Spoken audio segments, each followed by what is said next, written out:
आज के दौर में जहां हर तरफ क्रिप्टो करेंसी, शेयर बाजार और म्यूचुअल फंड की चर्चा होती है, वही एक ऐसा इन्वेस्टमेंट ऑप्शन भी है जो सुरक्षित और समझदारी भरा माना जाता है, लेकिन ज़्यादातर लोगों को उसके बारे में पता ही नहीं।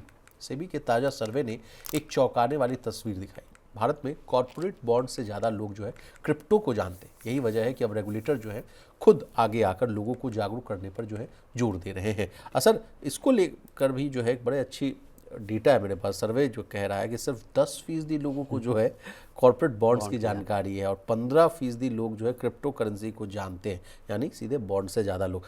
13% लोगों को जो है एफएनओ जो है फ्यूचर्स एंड ऑप्शंस, जहाँ कहा जाता है कि 99% जो इन्वेस्टर्स हैं उनको जो है लॉस ही हो रहा है। औसत लॉस 50,000 के आसपास का है। 98% लोग जो है एफडीआरडी को जो बड़ा अच्छे तरीके से जानते हैं और 53% लोग जो है म्यूचुअल फंड और 49% जो है शेयर बाजार से परिचित है। ये सर्वे क्या है सर? सेबी जो है ये क्यों कराया और इसका मकसद क्या था और एक पूरी कहानी क्या है सर? नहीं, देखिए, दो चीज़ें यहाँ बहुत महत्वपूर्ण है। सेबी समय समय पे स्टडी कराता रहता है, चाहे एफ एंड ओ में आप लॉसेस को देख लीजिए या इक्विटी मार्केट में जो लॉस हैं या लोगों का पार्टिसिपेशन है, इसको लेके सेबी अलग अलग समय पे स्टडी कराता है और बार बार उसको प्रकाशित करता है कि साहब आप सतर्क रहिए। 100 में से 92 लोग 93 लोग जो है वो लॉस खा जाते हैं एफ एंड ओ में, जो बड़े बड़े दावे करते हैं कि लंबा चौड़ी कमाई हो जाती है, महीने डेढ़ महीने में पैसा डबल हो जाएगा। इस तरह की चीज़ों से लोगों को बचना चाहिए और सेबी उसकी तर्ज पे।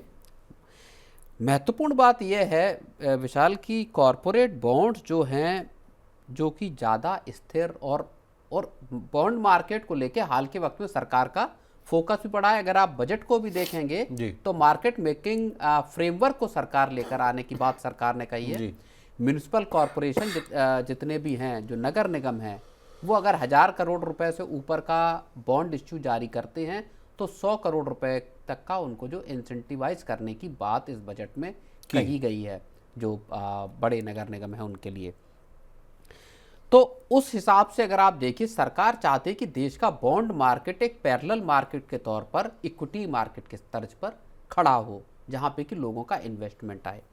और उस तर्ज पर अगर आप इसको देखेंगे कि कॉरपोरेट बॉन्ड्स क्या होते हैं, क्या इनमें, और हाल के वक्त में एक और चीज़ है, आप देखिए बहुत सारे एड्स आ रहे हैं जहाँ पे कि बहुत सारे प्लेटफॉर्म ऐसे हैं जो बता रहे हैं कि साहब कॉर्पोरेट बॉन्ड में आप पैसा लगाइए, कहीं 14%, कहीं 12%, कहीं 13% का रिटर्न मिल सकता है अलग अलग जो कंपनियों के बॉन्ड जारी होते हैं उनमें। तो आप कहना चाहते हैं कि अच्छे तरीके से एडवर्टीजमेंट की जा रही है। तो इनके प्लेटफॉर्म भी दरअसल आ रहे हैं और इसका कोइंसिडेंस ऐसा है कि मार्केट हाल के पूरे अगर आप देख लीजिए वक्त, तो वहाँ 10-11% साल का रिटर्न भी बड़ा मुश्किल से लोगों को, अगर आप बेंचमार्क को देखेंगे तो उस हिसाब से मिला है। बाकी तो लोगों के अगर आप पोर्टफोलियो को देखेंगे तो मुझे लगता है ज़्यादातर के पोर्टफोलियो लाल निशान में पड़े हैं, लॉस में हैं। तो बॉन्ड मार्केट भारत में तेजी से दरअसल अब डेवलप होता हुआ दिखाई दे रहा है और सेबी की स्टडी बताती है कि साहब 10% लोगों को ही इस बॉन्ड के बारे में पता है कि कॉर्पोरेट बॉन्ड आकर होते क्या हैं। जहाँ सबसे ज़्यादा आपको रिटर्न देने का दावा किया जाए, जहाँ अच्छा खासा रिटर्न मिल सकता है, वहाँ पे भी आपकी रेटिंग क्या है उस कॉर्पोरेट बॉन्ड की, उन सब पे कंपनी कितना रिस्क ले रही, कंपनी की आर्थिक स्थिति क्या है, ये तमाम फैक्टर होते हैं। कॉर्पोरेट बॉन्ड से ज़्यादा जानकारी क्रिप्टो की है लोगों को।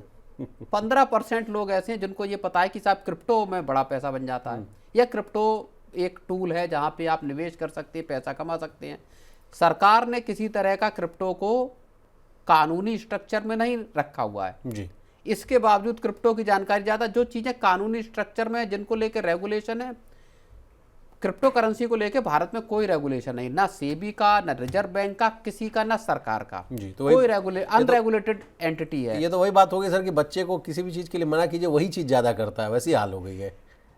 अब पहले कभी अच्छे रिटर्न आए, लेकिन लाखों लोगों को यहाँ नुकसान भी हुआ, लोगों के पैसे फंस गए, अटक गए। उसके बावजूद 15% लोगों को क्रिप्टो की जानकारी है। ठीक है सर। तो ये एक बड़ा मसला है जिसको लेके रिजर्व बैंक हमेशा से चिंतित रहा जी। हाल में सरकार ने भी एक बात ये बोली थी कि हम वो बनाना चाहते हैं कमेटियां जो क्रिप्टो को लेके रेगुलेशंस और फ्रेमवर्क को बनाने पे काम करें। सेबी अपने हिसाब से डिस्क्लोजर क्या होंगे, बाकी क्या चीज़ों को लेके सेबी नियम बनाए और दूसरे नियम बनाए रिजर्व बैंक। तो सरकार की एक मंशा इस दिशा में है कि आगे चलकर हम क्रिप्टो करेंसी में इन्वेस्टमेंट, या जिसको सरकार वर्चुअल डिजिटल असेट्स बोलती है जी। सरकार, भाई कोई लीगल टेंडर तो है नहीं क्रिप्टो जिसको कानूनी वैधता हो, जी। तो सरकार एक फ्रेमवर्क लेकर आना तो चाहती है, लेकिन उससे ज़्यादा बेहतर ऑप्शन जो है, जो सेबी एक तरह से बताता है कि साहब कॉर्पोरेट बॉन्ड जो होने चाहिए उसकी। जी, सबसे सबसे जो है गौर करने वाली बात ये है सर कि एक डेटा कि 13% लोग जो है एफ&ओ जो है फ्यूचर्स एंड ऑप्शन, जिसको लेकर लगातार मुझे भी जो है कैपिटल मार्केट्स में रहे हुए समय हो गया सर। हर साल रिपोर्ट आती है, जो औसत लॉस का आंकड़ा कभी 50,000, 75,000, 1 लाख के पार जाता हुआ दिखता है। हमेशा कहा जाता है कि out of 100 98% are losing, out of 100 99% लोगों को पैसा नहीं मिल रहा है, रोज नुकसान ही हो रहा है। उसके बावजूद अब तो देखिए बजट में भी सर सरकार ने जो एसटीटी को बढ़ा दिया, ताकि जो है जो आप जो गैम्बलिंग कर रहे हैं, सट्टेबाजी कर रहे हैं, जो कुछ बिना ना पढ़े लिखे जो सोच रहे हैं कि हम पैसा लगा दें, कम अमाउंट में लग भी जाता है तो उम्मीद की जाती है कि अच्छा पैसा मिल जाएगा। उसके बावजूद 13% लोगों का एफ&ओ के प्रति जो रुझान है, इस आंकड़े को आप कैसे देख रहे हैं? नहीं, बिल्कुल देखिए, और एफ&ओ ट्रेड का कमज़ोर होना भी मुझे मुश्किल ही दिखाई देता है। रिटेल इन्वेस्टर्स की तरफ से भले कम हो, लेकिन जो इस्टेब्लिश्ड जो जी। बड़े जो प्लेयर हैं उनकी तरफ से तो जारी ही रहेगा। एक दौर था जब मार्केट चढ़ रहा था, तब हर दूसरा चौथा आदमी जिसने कभी एफ&ओ का नाम नहीं सुना था, वो भी वहाँ पे जाके अपने पोजीशंस ले रहा था और नुकसान उठा रहा था, या कुछ लोगों ने फ़ायदा भी उठाया होगा, लेकिन नुकसान ज़्यादातर लोग उठा रहे थे। सबको ये लग रहा था कि जो शेयरों में सीधे सीधे जो कमाई हो रही है, मान लीजिए 15, 18, 20% की भी कमाई हो रही है, वो कम है जी। और चाहिए। तो वो जो एक ग्रीड थी उसने लेकर गए यहाँ पे, और तमाम लोगों ने जो जो उनकी सेविंग हुई थी कोविड के वक्त में, वो दरअसल उन्होंने बहुत ज़्यादा लोगों ने उसकी वहीं की वहीं गवा भी दी बेचारे। चलिए सर, अब 98% लोग जो एफडीआरडी को जानते हैं सर, उससे रिलेटेड एक सवाल है जो लास्ट में मैं आपसे पूछना चाहता हूँ। कल जो है आरबीआई एमपीसी की जो है आउटकम आ जाएगा सर, कहा जा रहा है कि रेट कट होने की उम्मीद जो है ना के बराबर है। आपसे समझना चाहेंगे सर, आपकी क्या उम्मीद है, कल कुछ क्या बड़ा ऐलान हो सकता है? नहीं, अभी पिछले मॉनेटरी पॉलिसी में ही आरबीआई ने रेट को लेके डिसीजन लिया था, रेट कट किया था। उसके बाद अब मुझे लगता नहीं कि आरबीआई अब जो है यहाँ पे कोई रेट कट करने की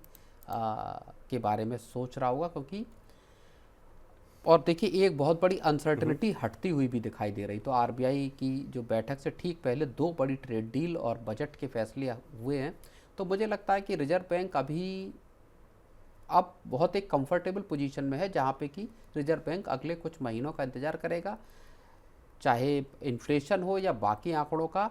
नए बजट के अप्रैल में, अब इसके बाद नई जी। अगली जो मॉनेटरी पॉलिसी की बैठक होगी, नए फाइनेंशियल बजट चालू हो जाएगा, नया फाइनेंशियल ईयर आ जाएगा, तो मुझे लगता नहीं कि अभी फ़िलहाल रेट कट का कोई फैसला होगा।